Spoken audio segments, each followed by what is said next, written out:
নমস্কার, আপনারা দেখছেন ইউটিউব চ্যানেল। আমি বিভা মাইতি। পুষ্প বিতানে সমস্ত দর্শকবৃন্দকে আমার অনেক অনেক শুভেচ্ছা ও অভিনন্দন ও ভালোবাসা জানাই। আমি আজকে আপনাদের সামনে তুলে ধরব ছাদ বাগানের সজনে গাছ। এই দেখুন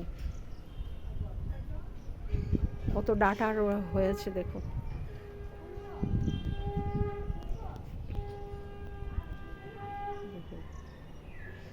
গাছটা বেশি দিনের নয়, 1.5 বছরের গাছ হবে। আর গাছটা রয়েছে একটা ফলের ঝুড়িতে। এই যে এইখানে রয়েছে একটা ফলের ঝুড়ি, দেখতে পাচ্ছেন? এই যে একটা ফলের ঝুড়িতে রয়েছে। এবং গাছটাকে আমি কিভাবে কাটিং করে সুন্দর করে এই 1.5 বছরের মধ্যে গড়ে তুলেছি দেখুন। ডালগুলো আমি বড় হতে দিইনি। এই যে দেখতে পাচ্ছেন, এই যে ছোট্ট একটা পাথরের টুকরো দিয়ে আমি ডালের শেষ প্রান্ত অর্থাৎ ডগাটাকে আমি কিভাবে বেঁধে নিচের দিকে ঝুলিয়ে রেখেছি যাতে লম্বা না হয়। শর্ট ফিগারে গাছকে সুন্দরভাবে এইভাবে বেঁধে নিচের দিকে ঝুলিয়ে রেখেছি। দেখো প্রত্যেকটা ডালে, এই যে প্রত্যেকটা ডালে একটি করে ছোট গুটি, যে কোনো আপনি ইটকুচিতেও করতে পারেন, দিয়ে পাথরের টুকরোর সাথে দড়িটিকে বেঁধে এবং ডালগুলোকে নিচের দিকে ডগার বেঁধে ঝুলিয়ে রেখেছি যাতে লম্বা না হয়। নিচের দিকে বাড়বে কিন্তু লম্বা হবে না। এটা 12 মাসি গাছ আছে, প্রচুর ডাঁটা হয়েছে। আমি ঠিক করে দেখাতে পারছি না কারণ গাছের হাইট একটু বেশি হবে, 2.5 ফুটের মতো হবে, সেই জন্যে ঠিক করে দেখাতে পারছি না।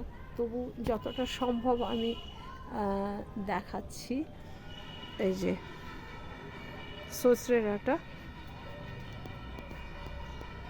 যেটা শরীরের পক্ষে খুব উপকার সবার জন্যে। সজনে গাছ এমন একটি গাছ, এই গাছের পাতা, ফুল এবং ডাঁটা তিনটেই আমরা খেতে পারি এবং খুব উপকার শরীরের। এই হচ্ছে আমার সজনে গাছের ভিডিও। এতে পরিচর্যা খুব একটা নেই। এই ফলের ঝুড়িতে মাটি, বালি এবং সার মিশিয়ে দিয়েছিলাম। আর ওই মাঝে মধ্যে তরল খাওয়ার খোল পচা জল এবং ভার্মি কম্পোস্ট, শিংকুচি, হাড় সার মাঝে মধ্যে দিই। আর যাতে, আপনারা তো জানেন সজনে গাছে প্রচুর শুঁয়োপোকা হয়, যাতে শুঁয়োপোকা না আসে অ্যাডভান্স নিয়ে আমি ফাঙ্গিসাইড স্প্রে করতে থাকি। এই হচ্ছে সজনে গাছ। আপনারা ওই ছাদ বাগানে রাখতে পারেন, তবে কি এতে সংসার চলবে না, তবে দেখতে ভালো। প্রত্যেকটি গাছ ছাদ বাগানে খুব প্রিয়। আমার এই ভিডিওটি আপনারা দেখছেন, ভালোবেসে লাইক করছেন, কমেন্ট করছেন, এতে আমি খুশি। প্লিজ আমার এই ভিডিওটিকে আপনারা যত্ন সহকারে কমেন্ট করবেন, লাইক করবেন। থ্যাংক ইউ, ধন্যবাদ।